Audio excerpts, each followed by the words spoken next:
আজকে আমরা শিখব গুণ অঙ্ক।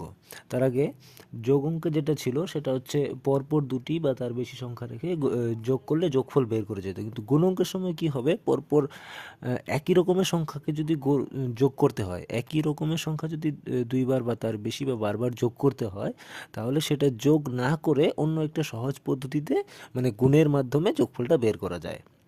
এর জন্য আমরা গুণ অঙ্কটা শিখব।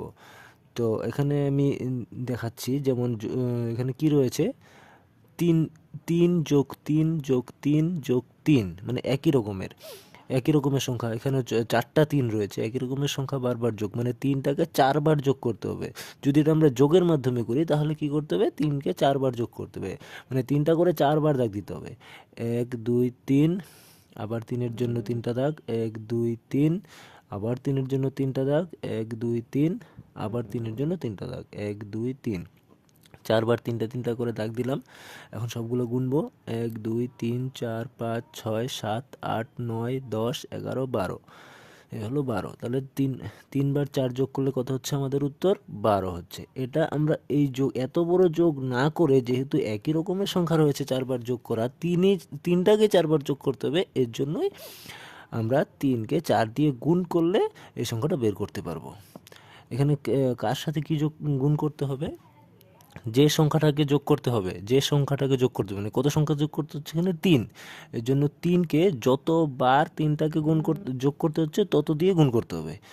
3 গুণন 4, সংখ্যাটা রয়েছে তিনের জন্য হলো 3, আর কতবার 3 আছে, 1 2 3 4 বার, ওর জন্য 4। তাহলে 3 গুণন 4, 3 গুণন 4 সমান সমান 12, 3 4 12। এই এত বড় যোগটাকে এই সহজ পদ্ধতিতে অল্পক্ষণের জন্য করার জন্যই আমরা গুণ অঙ্ক শিখব।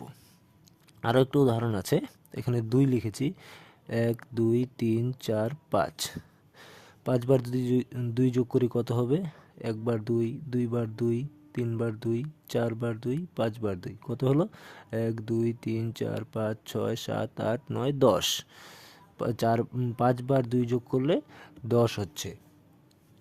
আর এটাকে আমরা এইভাবে করতে পারি, যেহেতু 5 বার 2 রয়েছে, এর জন্য 2কে 5 দিয়ে গুণ করব, 5 দুগুণে 10, এরকমভাবে গুণ অঙ্ক করবো। আর গুণটা, এটা হচ্ছে গুণ চিহ্ন, দুটি সংখ্যার মাঝখানে যদি এই চিহ্নটা থাকে, তার মানে যে দুটি সংখ্যার মাঝখানে গুণ চিহ্নটা থাকবে, দুটি সংখ্যার মধ্যে গুণ করতে হবে।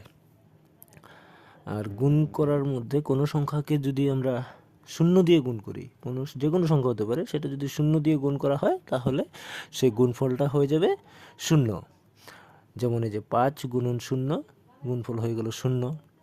কোনো সংখ্যাকে 1 দিয়ে গুণ করলে সেই সংখ্যাটা থাকবে, কোনো রকম পরিবর্তন হবে না। যেমন 5কে যদি 1 দিয়ে গুণ করি তাহলে 5ই হবে।